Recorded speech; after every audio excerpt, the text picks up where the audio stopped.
नमस्कार मित्रों, आपका स्वागत है हमारे चैनल में। आज का हमारा जो विषय है वो थोड़ा-सा डिफरेंट है। आज हम कोई राजनीतिक रस्साकशी नहीं करेंगे। इस वीडियो का जो एक ऑब्जेक्टिव है वो है आपको थोड़ी-सी एक इन्फॉर्मेशन देना कि अभी हम क्या-क्या काम कर रहे हैं, हमारे देश की सरकार या सेना क्या-क्या काम कर रही है। तो उसके बारे में आपको थोड़ा-सा एक अपडेट देना था। तो इसकी हम शुरुआत करते हैं 1962 की लड़ाई से। तो अगर कोई आपसे पूछे कि 1962 की जो लड़ाई हुई थी चीन के साथ, उसमें हम लोग क्यों हारे थे? तो इसके कई रीज़न हैं, लेकिन अगर आप बेसिकली 2-3 रीज़न अगर देखें, तो सबसे पहले तो ये था कि हमारी जो राजनीतिक लीडरशिप थी, उसमें स्ट्रैटेजिक सोच नहीं थी। उनकी कोई प्लानिंग भी नहीं थी। एक इतना हमारा बड़ा एरिया था, उसके बारे में उनका कुछ प्लान ही नहीं था कि इसको यूज़ कैसे करना है, कैसे इसको डिफेंड करना है या आई मीन और सेना को लेके इतनी ज़्यादा वो थी। उन्होंने एक तो फॉरवर्ड वाली जो अपनी फॉरवर्ड पॉलिसी थी वो उन्होंने एक अप्लाई की थी, जिसकी वजह से चीन थोड़ा सा गुस्सा हो गया था और उसके बाद में लड़ाई झगड़े हुए जो भी है। तो ये कुछ रीज़न है, लेकिन मैं इन रीजंस के बारे में बात नहीं करूँगा बिकॉज राजनीतिक वीडियो नहीं है। मैं एक बात करूँगा दूसरे विषय पर। यह है कि कोई भी सेना है, अगर उसको किसी बॉर्डर एरिया पे या अगर आप कहीं पे भी तैनात करते हैं एडवांस एरिया में, तो उसके लिए क्या-क्या चीज़ें बहुत ज़रूरी होती हैं अपने देश को डिफेंड करने के लिए। तो अभी इस समय अगर हम देखें तो एलएसी पे तनाव है इस समय, एलओसी पे भी तनाव है, पाकिस्तान के साथ हमेशा रहता ही है। तो इन एरियाज़ में हमारी जो सेना है, अगर आप चाहते हैं कि वो हमारे देश को प्रॉपर्ली डिफेंड कर सके, तो उनके लिए 3 चीज़ें बहुत इम्पोर्टेंट हैं। पहली चीज़ है आपका इंफ्रास्ट्रक्चर। तो इंफ्रास्ट्रक्चर में आपका सब कुछ आ जाता है, आपकी हाईवेज़, रोड्स, लॉजिस्टिक्स जो भी है, जिसके थ्रू आपकी सेना आगे तक जा सकती है, मूवमेंट कर सकती है, या आपके सिविलियंस के लिए भी चीज़ें इंपॉर्टेंट होती हैं, बॉर्डर एरियाज़ में जो रहते हैं। तो सबसे basic is the infrastructure. Second चीज़ होती है आपकी कम्युनिकेशन। तो कम्युनिकेशन के अंदर आपकी मोबाइल कनेक्टिविटी, सैटेलाइट कनेक्टिविटी हो गया, इंटेलिजेंस एपरेटस पूरा उसमें आ जाता है आपका। तो ये चीज़ें भी होनी चाहिए। तीसरी चीज़ है कि आपकी आर्मी कितनी इक्विप्ड है किसी भी लड़ाई के लिए। उसमें आर्मी के लिए आपके हथियार हो गए, ऑल वेदर क्लोथ्स हो गए, आपकी क्लोथिंग्स हो गई, फूड सप्लाई हो गई, खाना पीना एटसेट्रा। क्योंकि अगर आर्मी के पास में हथियार, कपड़े, खाना पीना ही नहीं होगा तो कैसे लड़ेगी। मतलब मैं यहाँ पे सेना के ऊपर कोई सवाल नहीं उठा रहा हूँ, मैं तो सेना से जुड़ा रहा हूँ, तो मैं तो जानता हूँ कि अगर हमारे सैनिक तो ऐसे हैं जो गुड़ और चना खा के भी 10-10 दिन निकाल देते हैं, बिना पानी भी 2-2 3-3 दिन वो लड़ लेते हैं। बट स्टिल आपको उन्हें एक मिनिमम लेवल तो देना पड़ेगा ताकि वो लड़ाई लड़ सकें, दुश्मन के सामने खड़े हो सकें। तो इन 3 चीज़ों के ऊपर ये वीडियो है कि इन 3 चीज़ों पे हम लोग कर क्या रहे हैं इस समय। अगर हम एलएसी की बात करें तो एलएसी पिछले 50-60 सालों से अमूमन शांत रहा है, बीच-बीच में छोटी-मोटी झड़प होती रही है। लेकिन गलवान के बाद में यहाँ पर काफ़ी ज़्यादा टेंशन्स हैं। तो मैं आपको यही बताना चाहूँगा कि अभी हमारी सरकार इन एरियाज़ में इन 3 पैरामीटर्स पे infrastructure, communication and equipped the army with जो भी आपके हथियार, खाना-पीना है सब कुछ, उस पे क्या-क्या काम हो रहा है। तो अगर हम इंफ्रा की बात करें तो जो पूरा एलएसी है आपका, चाहे आपका लद्दाख हो, जम्मू कश्मीर, हिमाचल, इधर उत्तराखंड का भी कुछ एरिया है जो एलएसी के आमने-सामने पड़ता है, देन आपका सिक्किम एंड अरुणाचल प्रदेश।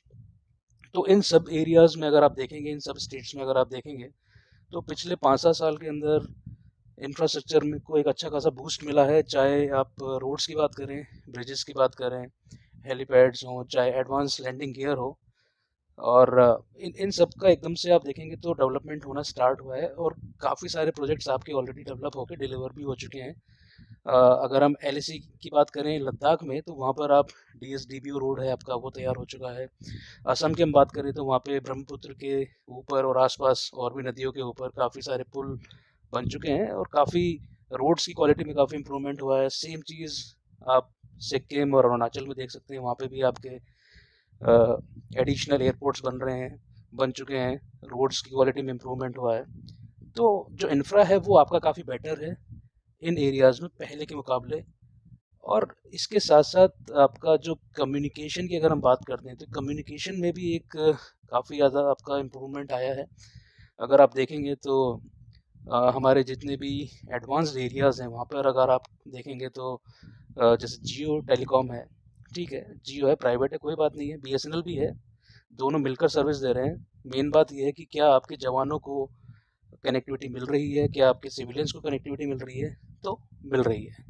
आप हिमाचल में चले जाइए, आप लद्दाख के एडवांस्ड एरियाज़ में जाइए, वहाँ आपको कनेक्टिविटी अब पहले से बेटर मिलेगी। मैं ये नहीं कह रहा हूँ कि बहुत अच्छी हो गई है, ठीक है, but way better than before. और अगर हम अभी की बात करें तो अभी जितने भी एलएसी के साथ वाले एरियाज़ हैं, जितने भी स्टेट्स हैं, उन सभी के अंदर जो फॉरवर्ड एरियाज़ हैं आपके, वहाँ पर ऑप्टिकल फाइबर केबल्स बिछाई जा रही हैं। कई जगह प्रोजेक्ट्स हो चुके हैं और जितनी भी एडवांस्ड पोस्ट हैं आपकी, उन सभी को सैटेलाइट टर्मिनल्स देने का भी काम इस समय चल रहा है। क्योंकि 1962 में अगर आप देखेंगे तो वहाँ पे लड़ाई में जो हमारी हार का एक कारण था वो था लैक ऑफ कम्युनिकेशन। हमारी जो कई पार्टीज थी, कई टीम्स हुआ करती थी आर्मी की, उनको पता ही नहीं होता था कि पीछे क्या हो रहा है, आगे क्या हो रहा है। तो कम्युनिकेशन पे बहुत अच्छा काम चल रहा है। अब आते हैं तीसरी चीज़ पे, वो है आपका कि आपकी आर्मी को आप कितना इक्विप कर रहे हैं। तो आर्मी को इक्विप आप कर रहे हैं तो एक तो आपका हथियार हो गया, ठीक है जी, हथियार आपके पहले से बहुत ज़्यादा आपको एडवांस्ड हथियार आपको मिल रहे हैं। आपकी जो फॉरवर्ड पोस्ट पे जो आपकी आर्मी है उनको जो गन्स मिल रही हैं वो काफ़ी एडवांस्ड हैं। स्नाइपर गन्स काफ़ी एडवांस्ड आपको मिल रही हैं इस समय। इसके अलावा आपकी जो अटैक हेलीकॉप्टर्स हैं, चाहे आपका चाहे अपाचे हो या फिर आपका जो लॉजिस्टिक्स के लिए चिनूक यूज़ होता है, या फिर आपके राफेल हो। तो राफेल अगर आप देखेंगे तो एक आपका नॉर्थ इंडिया में उसका बेस है, वहाँ पर आपका राफेल है। दूसरा आपका जो वेस्ट बंगाल में जो आपका बेस है हसीमारा, वहाँ पे राफेल की सेकंड जो आपकी जो स्क्वाड्रन है वहाँ पर बेस्ड है। तो इन केस अगर कोई भी अटैक होता है, कुछ भी होता है, तो वेस्ट बंगाल एंड इधर आपका अम्बाला, दोनों जगह से आप चीन पे अटैक कर सकते हैं।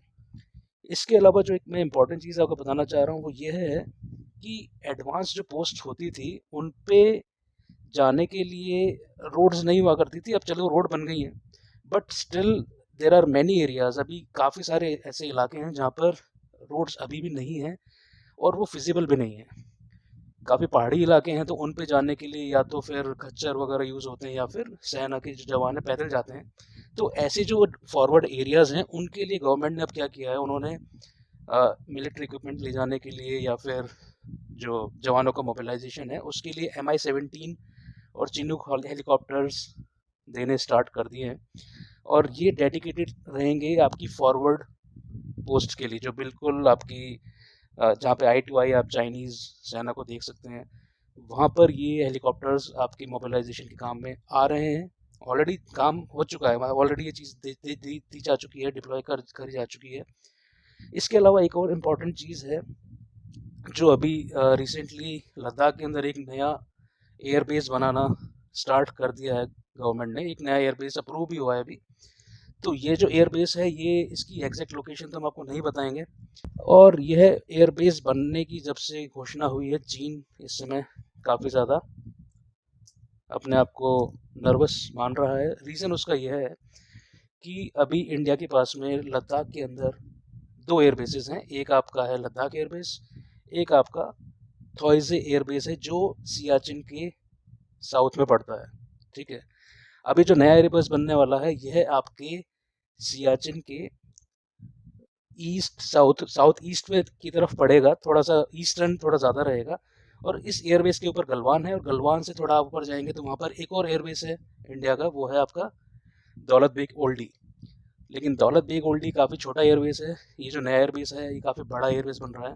इससे फ़ायदा यह होगा कि इन केस फ्यूचर में इंडिया कभी भी कोई ऑफेंसिव एक्शन लेना चाहता है तो इंडिया दौलत बेग ओल्डी और इस नए एयरबेस का यूज़ करके काराकोरम हाईवे को अटैक कर सकता है। और साथ ही साथ जो सबसे जो नॉर्दर्न मोस्ट एरिया जो था इंडिया का, साक्षीगाम वैली, जो पाकिस्तान ने जिस पे कब्ज़ा किया था और चाइना को गिफ्ट दे दिया था, तो इंडिया अगर चाहे तो इस एयरबेस का उपयोग उस पर अटैक करने के लिए भी कर सकता है। सबसे खास बात यह है कि यह एयरबेस इतनी ऊंचाई पे है, इतनी एडवांस लोकेशन पे है कि यहाँ पे चाइना और पाकिस्तान की तरफ से हमारे पास में कोई भी एग्रेशन दिखाई देने मतलब नहीं दिखाई देगा। उनकी मतलब इतनी कैपेबिलिटी नहीं है कि वो इतनी ऊंचाई पे आकर अटैक कर सकें। तो कुल मिला के बात यही है कि ये जो 3 पॉइंट्स मैंने आपको बताए हैं, infrastructure, communication and equipping the army with जो भी आपका हथियार वगैरह है, इन तीनों पे इस समय काफ़ी अच्छा काम चल रहा है। और मैं इसी तरह के अपडेट्स लाता रहूँगा आपके लिए। तो जुड़े रहिए हमारे चैनल के साथ में।